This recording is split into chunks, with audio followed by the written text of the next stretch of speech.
तो आदाब, नमस्कार, गुड इवनिंग, सत श्री अकाल। एक बार फिर आप तमाम लोगों का स्वागत है। उम्मीद है पूरी फैमिली अच्छी होगी। इस दुनिया में दो तरह के लोग हैं।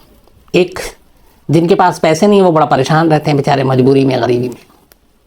एक जिनके पास पैसे हैं, तो बेशुमार पैसे हैं, और वो परेशान रहते हैं कि इन पैसों को कहाँ खपाएं, कहाँ छुपाएं और कैसे धोखा दें कानून को, देश को, इनकम टैक्स डिपार्टमेंट को। तो जिनके पास पैसे नहीं है फिर भी वो चलो परेशान तो रहते हैं, लेकिन सुकून की नींद सोते हैं, क्योंकि उन्हें मालूम है कि उनके पास उनका सरमाया, उनकी क्या कुछ है, क्या है, कौन क्या चुरा लेगा।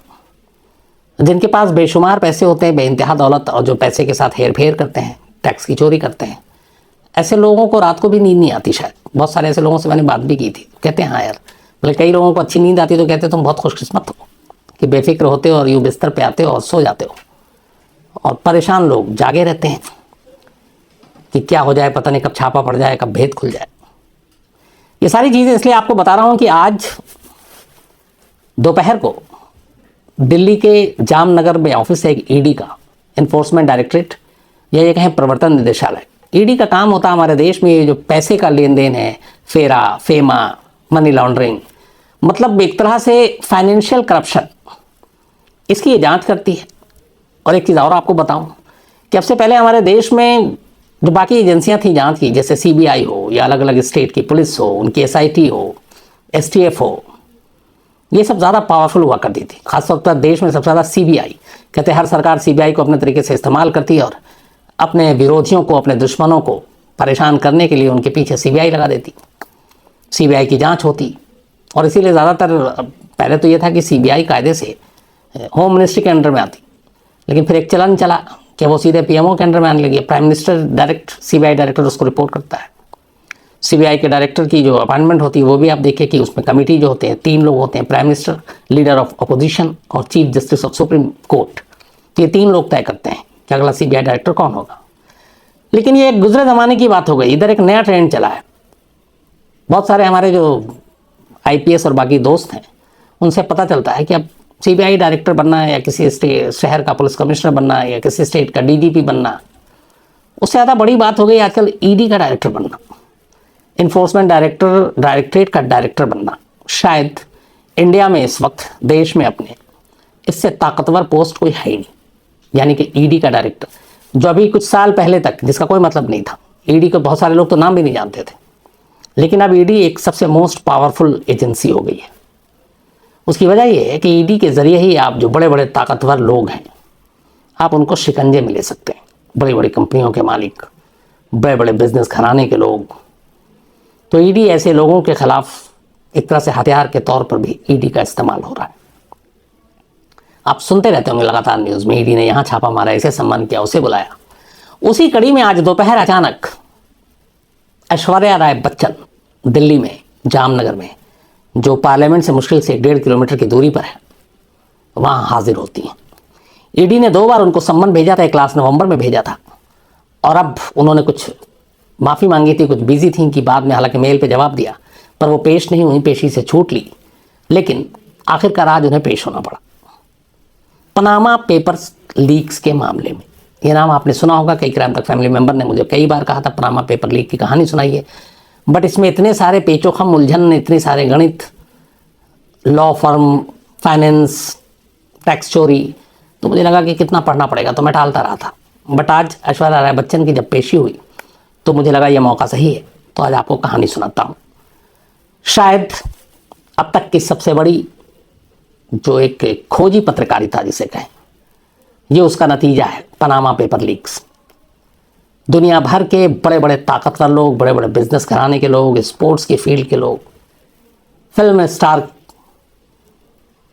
प्राइम मिनिस्टर, प्रेसिडेंट, ये सारे लोग लपेटे में हैं इस पनामा पेपर लीक्स में। तो सबसे पहले कहानी की शुरुआत ये होती है कि पनामा है क्या। पनामा एक छोटा सा देश है जो नॉर्थ और शायद मध्य अमेरिका के बीच में एक द्वीप है, वहाँ पर है। और कुल मिला के 41-42 लाख आबादी है इस देश की, पनामा की। और इसके कैपिटल को पनामा नगर कहते हैं। यहाँ पे जो करेंसी है वो करीब है तो वैसे उनका अपना, लेकिन डॉलर को ही ये यूज़ करते हैं। और पूरी तरीके से ये जो 40-42 लाख की आबादी है, ये इनकी इकोनॉमी ज़्यादातर जिन चीज़ों पे टिकी हुई उन्हीं में से एक पनामा पेपर लीक्स की कहानी बयान करती है।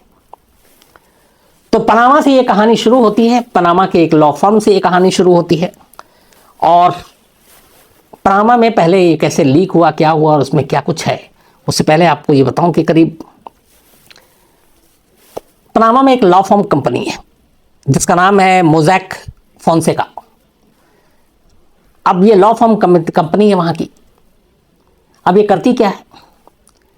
तो ये कंपनी करती ये है कि दुनिया भर के बड़े बड़े लोग, जिन धनवान लोग हैं, अमीर लोग हैं, जिनके पास बेइंतहा पैसा है और साथ में वो लालची भी हैं, करप्ट भी हैं, बेईमान भी हैं, अब उन्हें अपने पैसे को खपाना है, टैक्स तो देना नहीं है, टैक्स चोरी करनी है, तो क्या करें?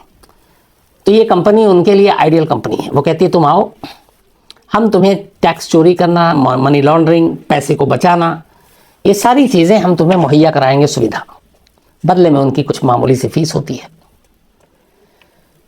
42 देशों में, 42 कंट्री में इस कंपनी के ब्रांचेस हैं। 600 लोगों का कुल स्टाफ है और इसने कई देशों में अपनी फ्रेंचाइजी दे रखी है। और कहते हैं कि टैक्स हेवन के तौर पर इसे जाना जाता है। अब तक जो है इस तरह के पैसों को और सारी जो काला बाजारी वाली बात होती है, टैक्स नहीं देना है, दुनिया में 2 देशों का नाम लिया जाता था, एक स्विट्जरलैंड और एक हांगकांग, जहाँ पे आप आराम से अपने पैसे को जमा करा सकते हैं, आपको पता भी नहीं चलेगा, गुप्त रखा जाएगा, इनकम टैक्स बाकी चीज़ों से लेना देना नहीं। अब उसमें से अब पनामा का भी नंबर जुड़ गया है।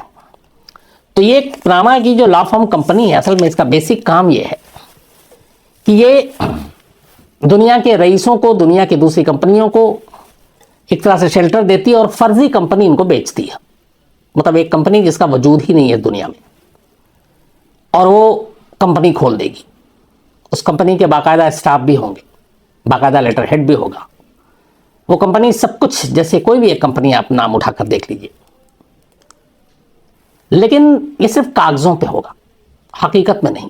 अब एक कंपनी, अगर सपोज मेरी एक कंपनी खुल जाए, अब मेरे अंडर में स्टाफ हो 100-200 और मैं किसी भी चीज़ का बिजनेस कर रहा हूँ, मान लीजिए साबुन ही बना रहा हूँ, तो खर्चा भी होगा, स्टाफ की सैलरी भी होगी, ड्राइवर की भी सैलरी होगी, सफाई कर्मचारियों की भी होगी, इस ऑफिस स्टाफ की भी होगी। तो ये सब तो देना पड़ेगा। अब उसके बाद कंपनी है तो फिर प्रॉफिट है, लॉस है।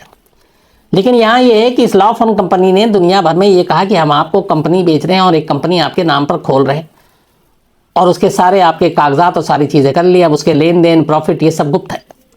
और सबसे बड़ी बात यह है कि उस कंपनी का कोई वजूद ही नहीं है, कागज़ पे कंपनी खुली है।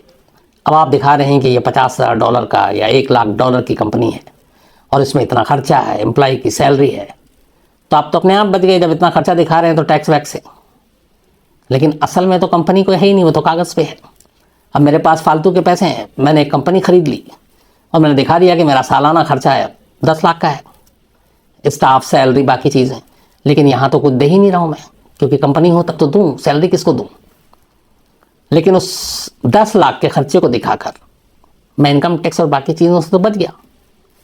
तो ये कंपनी ऐसी फर्जी कंपनियां बेचती थी, और इस फर्जी कंपनियों के कहते हैं कि करीब 2,15,000 एक फिगर है करीब, लेकिन 2.25 लाख मान के चलिए, करीब 2.25 लाख कंपनियां इस पनामा की लॉ फर्म कंपनी ने फर्जी पैदा कर दी। और ये 2.25 लाख कंपनियों से जुड़े हुए जो लोग थे, अब इसमें कोई गरीब तो होगा नहीं, गरीब की क्या औकात कि वो कोई कंपनी खोले, तो वो सारे तुर्रम खां, बड़े बड़े मठाधीश, बड़े बड़े रईस, 12-14 तो अलग अलग कंट्री के हेड हैं, सुपरस्टार फुटबॉलर हैं, सुपरस्टार सितारे हैं फिल्मों के, और इन सब 2.25 लाख कंपनियों के साथ जुड़े सिर्फ और सिर्फ अपने पैसे को छुपाने, टैक्स न देने के लिए। और यहीं से ये सारा काम इस पनामा कंपनी के जरिए करते थे। सब कुछ ठीक चल रहा था। अब ये जो कंपनी है, ये एक्चुअली में 1977 में पनामा में बनी थी। फोनेस्का कंपनी की, ये जो मोसेक फोनेस्का कंपनी जो लॉ फर्म में बात कर रहा हूँ, और इसके मालिक थे जुर्गेन मोसास और रोमन फोंसेका। इन दोनों ने मिलकर इस कंपनी की बुनियाद रखी थी, और इसके करीब 600 पूरे स्टाफ पूरी दुनिया के 40 अलग अलग दफ्तरों में, दुनिया भर के देशों में। 2.25 लाख, जैसा मैंने आपको बताया, ये कंपनियों के लिए फर्म काम करती है। 2.25 लाख, इनमें से हो सकता है 4-5-10 हज़ार कंपनियां एग्जिस्ट भी करती हों, लेकिन ज़्यादातर सिर्फ कागज़ों पे काम करती है। जो कंपनी है नहीं उसके लिए काम कर रही है। सबसे अधिक इस लॉ फर्म की जो कंपनियां रजिस्टर्ड दिखाई गई वो ब्रिटेन की। अब ये कंपनी ठीक ठाक चल रही थी 1977 से। हुआ ये कि इस कंपनी के जुड़े हुए जो कुछ लोग थे, जो फर्जी कंपनियां जिन्होंने खुद बनवाई अपने पैसे बचाने के लिए, शायद उनमें से किसी का ईमान जागा या किसी अपने दोस्तों के साथ उन्होंने बातचीत की और उस बातचीत के जरिए पता चला कि पनामा की ये लॉ फर्म कंपनियां बड़े बड़े दुनिया भर के ताकतवर लोगों को कैसे टैक्स चोरी और मनी लॉन्ड्रिंग का रास्ता दिखा रही है।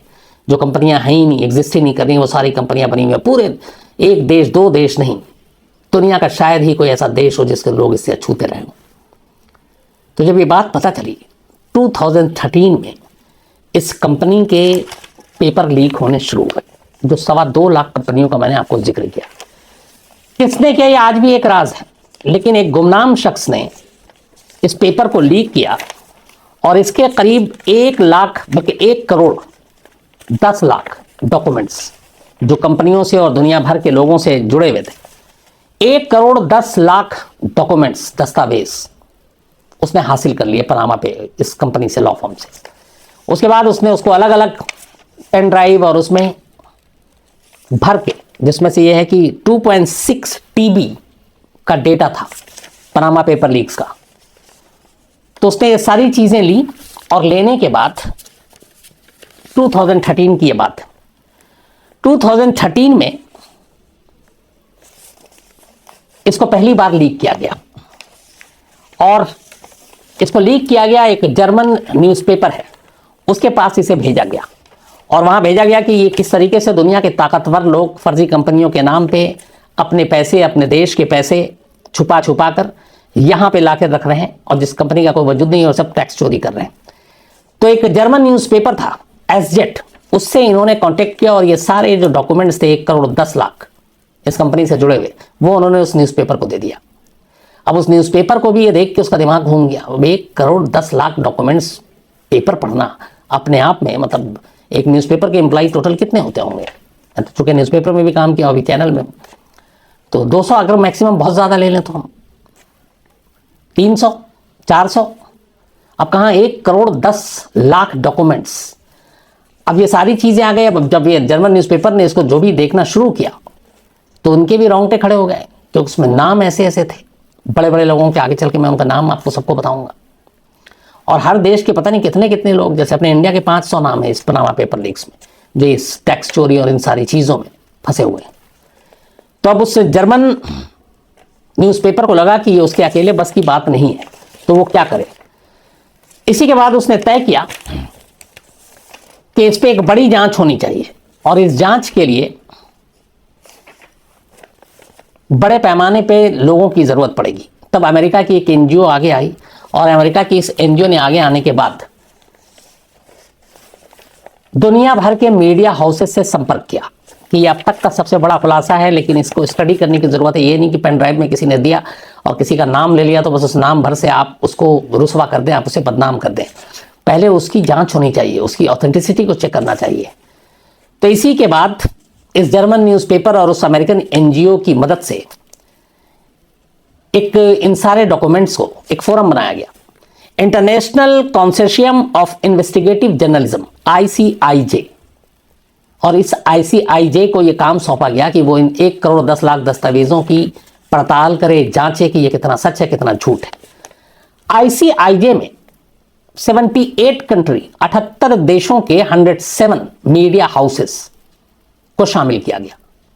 इस 1 करोड़ 10 लाख दस्तावेज को परखने के लिए 78 कंट्री के 107 मीडिया हाउसेस, क्योंकि कुछ कंट्री के एक से ज्यादा मीडिया हाउसेस थे, उनको शामिल किया गया।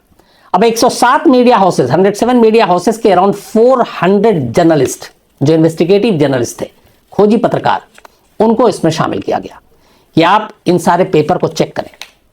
इंडिया की तरफ से इस ICIJ में जिस मीडिया ग्रुप ने हिस्सा लिया वो है इंडियन एक्सप्रेस, रामनाथ गोयनका जी का अखबार। और मैं खुशनसीब हूं कि मैं उस अखबार के साथ जुड़ा रहा, उसके हिंदी वर्जन जनसत्ता के साथ मैंने 7 साल काम किया था। तो इंडियन मीडिया में इंडियन एक्सप्रेस की आज भी छवि और इमेज बहुत अच्छी है, हालांकि इधर थोड़ा सा डामाडोल हुआ है, लेकिन इंडियन एक्सप्रेस हमेशा एंटी एस्टेब्लिशमेंट न्यूज़पेपर के तौर पे जाना जाता है। तो इंडियन मीडिया में 107 मीडिया हाउस जो ऑल ओवर पूरे वर्ल्ड के थे, उसमें से हमारे देश से इंडियन एक्सप्रेस को चुना गया और 78 देश के 400 जर्नलिस्ट ने मिलकर इस पनामा पेपर जो लीक हुआ था इसकी स्टडी शुरू की। 8 महीने तक इस पर स्टडी किया। 8 महीने के बाद 8 महीने जो स्टडी किया और जो पेपर लीक हुआ था, ये 1977 से लेकर 2015 तक, यानी 40 सालों का लेखा जोखा था इसमें 2.25 लाख वर्ल्ड वाइड कंपनियों के। तो उन 2.25 लाख कंपनियां 1977 से लेकर 2015, 40 सालों का हिसाब किताब, 8 महीने में 1 करोड़ 10 लाख डॉक्यूमेंट्स। इन 400 जर्नलिस्ट ने उसको परखा, उस पर जांच की, जहां जहां उन्हें लगा कुछ कंफ्यूजन है उन्होंने फिर चेक किया और ये सब कुछ चेक करने के बाद आखिरकार ये पेपर मीडिया में धीरे धीरे अब लीक होना शुरू हुआ। जर्मन न्यूज़पेपर में जब ये आया था पेन ड्राइव और ये, तब थोड़े बहुत चीज़ें आई, लेकिन जब ये ICIJ के 400 जर्नलिस्ट ने इसकी पूरी परख कर ली, जांच कर ली, इन्वेस्टिगेट कर लिया, तब इसके बाद यह मीडिया में छन छन कर रिपोर्ट आनी शुरू हुई, जिसको हम पनामा पेपर लीक्स कहते हैं। और ये क्यों वर्ल्ड वाइड सुर्खियों में रही, उसकी वजह यह है कि इसमें एक से एक बड़े नाम थे। करीब 12 तो राष्ट्र अध्यक्ष थे, मतलब अपने अपने देश के हेड, 12 नाम ऐसे थे। पाकिस्तान के तब प्रधानमंत्री नवाज शरीफ, आपको याद होगा, नवाज शरीफ और उनकी बेटी का नाम भी पनामा पेपर लीक्स में आया। इसके बाद मामला सुप्रीम कोर्ट में गया। सुप्रीम कोर्ट के कहने के बाद और पनामा पेपर लीक ने नवाज शरीफ की कुर्सी छीन ली, उन्हें इस्तीफा देना पड़ा। तो आप इसका असर देखिए। इस लिस्ट में रूस के प्रेसिडेंट पुतिन, हालांकि उनका डायरेक्ट नाम नहीं है, लेकिन उनके करीबी का एक नाम है। और जिस जगह पे उस करीबी ने जो रिजॉर्ट और बाकी चीज़ें हैं, पुतिन की एक बेटी की शादी उसी रिजॉर्ट में हुई थी, तो पुतिन का नाम भी पनामा लीक से जुड़ा कि वो भी अपने जानकारों के जरिए, कई लोग डायरेक्ट कुछ नहीं करते हैं, अपने दाएं बाएं के लोगों से करवाते हैं, तो पुतिन पे यही उंगली उठी कि उन्होंने अपने डायरेक्ट जानने वालों के जरिए टैक्स चोरी का काम किया है। रूस की जो दौलत थी लोगों की, उसको इनकम टैक्स और बाकी चीज़ों से बचने के लिए सफ़ेद को काला करने का काम किया है। रूस के अलावा आप देखिए ताकतवर देशों में चीन के राष्ट्रपति जिनपिंग, इनका नाम आया। मिस्र के एक्स प्रेसिडेंट हुस्नी मुबारक का नाम आया। पाकिस्तान के प्राइम मिनिस्टर का आपको बताया है नवाज शरीफ का नाम आया। सीरिया के प्रेसिडेंट बशर अल असद का नाम आया। पाकिस्तान के ex prime minister Benazir Bhutto का भी नाम आया। दुनिया भर के 12 राष्ट्र अध्यक्ष समेत 140 देशों के ताकतवर नेताओं के नाम इस लिस्ट में शामिल हैं। 140 powerful politician across the world, उनके नाम इस पेपर लीक में है कि इन्होंने कैसे व्हाइट एंड ब्लैक किया, कैसे इन्होंने टैक्स की चोरी की। भारत के 500 नाम हैं लोगों के इस लिस्ट में टोटल। सबसे पहले आपको इंडिया के बारे में ही बताता हूं ना, कौन कौन। अमिताभ बच्चन, अभिषेक बच्चन, ऐश्वर्या राय बच्चन। उसी सिलसिले में आज ऐश्वर्या राय बच्चन की पेशी हुई, क्योंकि पनामा पेपर लीक के हिसाब से उन्होंने एक कंपनी बनाई, उसकी वो डायरेक्टर थी, फिर अचानक वो डायरेक्टर से हट गई और शेयर होल्डर बन गई, और फिर अचानक कंपनी बंद हो गई। और इस कंपनी की शुरुआत 40 या 50 हज़ार डॉलर से हुई। तो उनसे यही सवाल जवाब किया जाना था कि ये सब क्यों है, अच्छा ये क्यों हो रहा है, ईडी कर रही। जब पनामा पेपर लीक का मामला आया तो फिर ये सुप्रीम कोर्ट में गया। 500 जब नाम आया तो यहाँ भी हंगामा मच गया, कहा गया इन सब की जांच होनी चाहिए। इस पर सुप्रीम कोर्ट ने ऑर्डर दिया सेंट्रल गवर्नमेंट को कि आप एक कमेटी बनाइए अलग अलग एजेंसियों को लेकर, और इसकी पूरी जांच करने के बाद पार्लियामेंट में और कोर्ट में ये रिपोर्ट दीजिए कि ये जो नाम आए हैं 500 हिंदुस्तानियों के, ये कितने गुनहगार हैं, और अगर सही होता है, सही पाया जाता है, तो फिर इनके खिलाफ एक्शन लिया जाएगा, इन्हें सजा दी जाएगी। तो उनमें अमिताभ बच्चन का नाम, अभिषेक बच्चन का नाम, इन दोनों की अभी तक पेशी नहीं हुई है, लेकिन पहली शुरुआत आज हुई। बच्चन साहब की बहू ऐश्वर्या राय बच्चन आज ईडी के सामने पेश हुई इसी पनामा पेपर लीक्स में। और अभिषेक बच्चन, अमिताभ बच्चन का भी नाम है, आने वाले वक्त में उनसे पूछताछ हो सकती है। DLF दिल्ली में एक बड़ा नाम है, उनके मालिक KP सिंह, कृष्णपाल सिंह, कुशल पाल सिंह सॉरी, और उनके फैमिली के 9 मेंबर्स के नाम है पनामा पेपर लीक में। ये DLF बहुत सारे मॉल और ये सारी सोसाइटी बस्तियां सब इन्होंने बसाई हैं, बहुत बड़े बिग गन है। Sameer Gehlot India bulls group के चेयरमैन एंड फाउंडर है, इनका नाम है। विनोद अडानी, 2 ही अपने इस वक्त देश में सबसे रईस आदमी है, एक मुकेश अंबानी और एक गौतम अडानी। गौतम अडानी के बड़े भाई हैं विनोद अडानी, इनका भी नाम है पेपर लीक में। शिशिर के बजोरिया, इसके बजोरिया ग्रुप के प्रमोटर हैं और पश्चिम बंगाल के पॉलिटिशियन भी हैं, इनका भी नाम है। अनुराग केजरीवाल, ये लोक सत्ता पार्टी के दिल्ली इकाई के हेड हैं, इनका भी नाम है। ओंकार कंवर, अपोलो ग्रुप के चेयरमैन हैं, इनका भी नाम है। अनिल वासुदेव सालगांवकर, गोवा में मौजूद माइनिंग बिजनेसमैन और एक्स एमएलए हैं, इनका भी नाम है। मोहनलाल लोहिया, ये इंडो रामा होल्डिंग्स लिमिटेड के चेयरमैन हैं, इनका भी नाम है। लेट इंदिरा सिवासिलम, ये एक और ग्रुप की चेयरमैन है और इनकी पत्नी और इनकी जो बेटी है उनका भी नाम है। हरीश साल्वे, नाम सुना होगा आपने, अपने यूएन में सिर्फ ₹1 लेकर इन्होंने जाकर कुलदीप यादव, बल्कि आईसीजे में, इंटरनेशनल कोर्ट ऑफ जस्टिस में इन्होंने पैरवी की थी कुलदीप यादव के लिए, और भारत सरकार से सिर्फ ₹1 लिया था टोकन मनी। सुषमा स्वराज जी तब विदेश मंत्री, फॉरेन मिनिस्टर थी। धुआंधार बेहतरीन वकील हैं हरीश साल्वे साहब, पूर्व सॉलिसिटर जनरल ऑफ इंडिया हैं ये। हरीश साल्वे साहब का भी नाम है इस पनामा पेपर लीक में पैसे की हेरफेर के लिए। तबस्सुम और अब्दुल रशीद मीर फाउंडेशन एंड ये सीईओ हैं कॉटेज इंडस्ट्रीज एक्सपोजिशन के, इनका भी नाम है। Zaveri Poonawala, head managing committee royal western India turf club, इनका भी नाम है और इनके भाई का भी नाम है। राजेंद्र पटेल, ये दावनगिरी मेडिकल और इंजीनियरिंग कॉलेज है इनके, कर्नाटक के, और हेलीकॉप्टर मिनिस्टर शामन शिव शंकरपा के दामाद हैं। जहांगीर सोली सोराब जी, बॉम्बे हॉस्पिटल में इनका ये कंसल्टेंट फिजिशियन है और पूर्व अटॉर्नी जनरल सोली सोराब जी के बेटे हैं ये, जहांगीर सोली सोराब जी, तो बाप बेटे दोनों का नाम है। इकबाल मिर्ची, डी कंपनी का पुराना शूटर, अंडरवर्ल्ड डॉन, हालांकि अब वो मर चुका है, नहीं है, इकबाल मिर्ची का भी नाम है। अब ये तो हो गए अपने देश के 500 लोग हैं कुल, ये तो आपको कुछ नाम बताएं। तो ऐश्वर्या राय इसलिए पहुंची कि बच्चन परिवार में 3 लोगों के नाम है, अमिताभ बच्चन, अभिषेक बच्चन और ऐश्वर्या राय बच्चन। और आज ऐश्वर्या राय बच्चन से पूछताछ हुई कि पनामा पेपर लीक में जो इल्जाम आप पे लगे वो कितना सच है। अब पूरा वर्ल्ड पे आते हैं, जिसने तहलका मचाया था इस पनामा पेपर लीक ने, राष्ट्र अध्यक्ष दुनिया के, जिनके नाम आए। मॉरिसियो माक्री, अर्जेंटीना के प्रेसिडेंट हैं ये, पनामा पेपर लीक में इनका भी नाम है, दाल काला है कुछ इनके लिए भी, कि ये भी इन्होंने पैसे वैसे का बचाने के लिए ये सारी चीजें की। पुतिन का नाम तो आपको बताया ही मैंने, हालांकि इनके ऊपर है कि इनके करीबी हैं सर्गोई रोल्दोगिनी, उनके नाम पे ही ये सारा खेल इन्होंने किया। सिगमुंदुर दावियो गुनलॉक्सन, ये आइसलैंड के प्रधानमंत्री, इनको लेके इस्तीफे की भी बहुत जबरदस्त बात चली थी तब। किंग सलमान, सऊदी अरब के किंग, इनका भी नाम। शेख खलीफा बिन जायद, यूएई के प्रेसिडेंट हैं ये, मतलब दुबई, शारजा, अबू धाबी, ये सब जो 7 कंट्री हैं यूएई में, उन सबको मिलाकर हर बार ये होता है कि एक का प्रेसिडेंट होगा तो एक का प्राइम मिनिस्टर होगा। जैसे अगर चूंकि शेख बिन जायद ये अबू धाबी से आते हैं तो ये प्रेसिडेंट है, तो प्राइम मिनिस्टर दुबई का होगा। फिर बारी आएगी शारजा की, फिर आएगी रसल खेमा की, जो अलग अलग सब हैं यहाँ पे, फिर शारजा, ये सारी चीज़ें मिला के। तो सऊदी अरब के किंग का भी नाम है और यूएई के प्रेसिडेंट का भी नाम है, शेख खलीफा बिन जायद। बुर्ज खलीफा इन्होंने खरीदा है जो दुबई में है। पाउलो लाजरोंको, यूक्रेन के एक्स प्राइम मिनिस्टर हैं, इनका भी नाम है। पेत्रो पेरोशेंको, ये यूक्रेन के प्रधानमंत्री हैं, इनका भी नाम है। ये सारे राष्ट्र अध्यक्ष।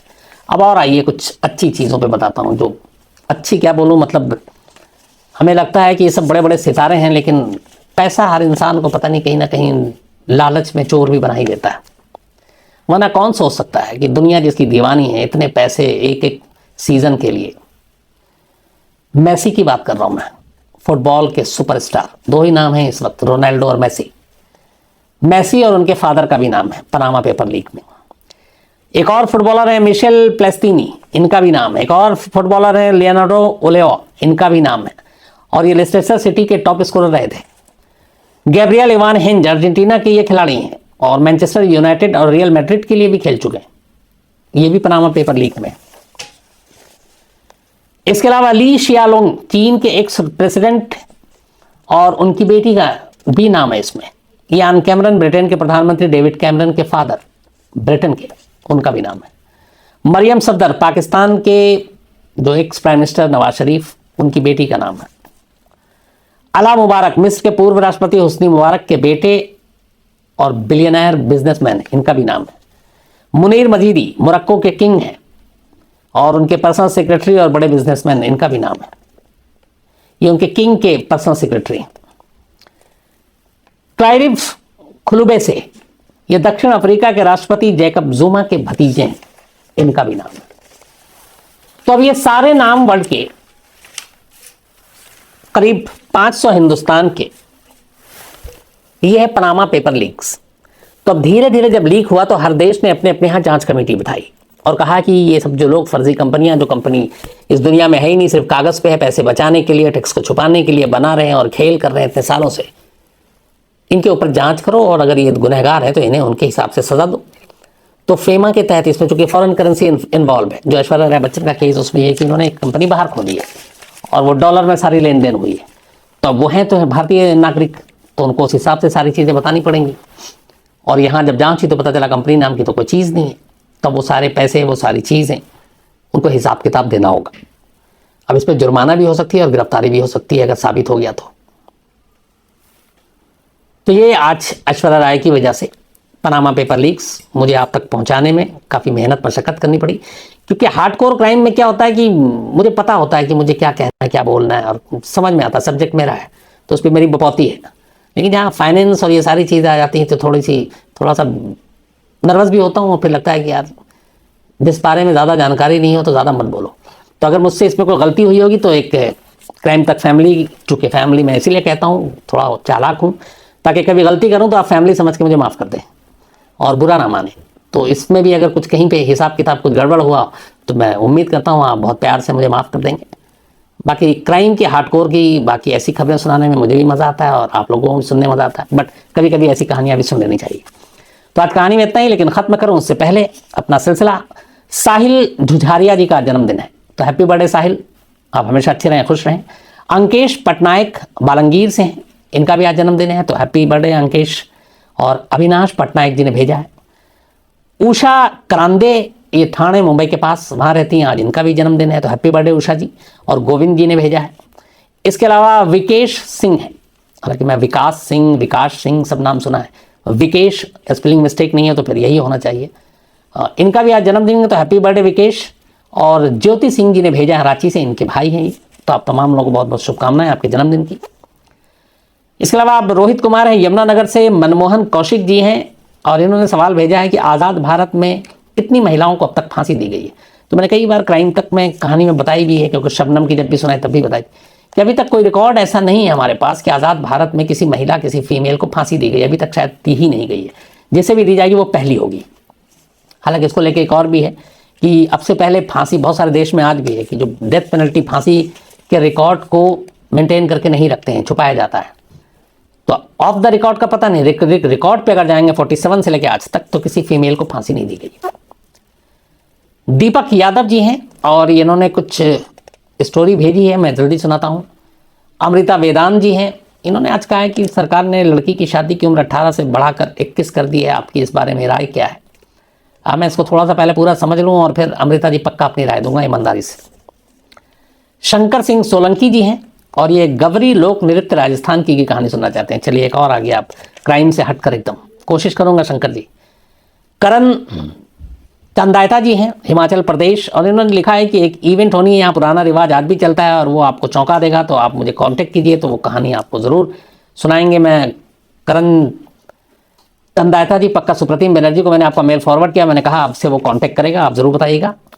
गुरमीत सिंह मुक्तसर हैं ये और ये जसपाल भट्टी जी की कहानी सुनना चाहते हैं, मेरे कभी फेवरेट रहे थे दूरदर्शन पर, इनकी डेथ भी हो गई शायद, तो मैं कोशिश करूँगा। पिंकी सिंह हैं और ये द्वारा हाट उत्तराखंड, 3 बेटियों का कत्ल कर दिया था उसी के बाप ने, बहुत पुरानी चीज़ है और उसकी कहानी सुनना चाहती हैं, मैं भी कोशिश करूँगा इसको रिसर्च करके आप तक लाऊँ।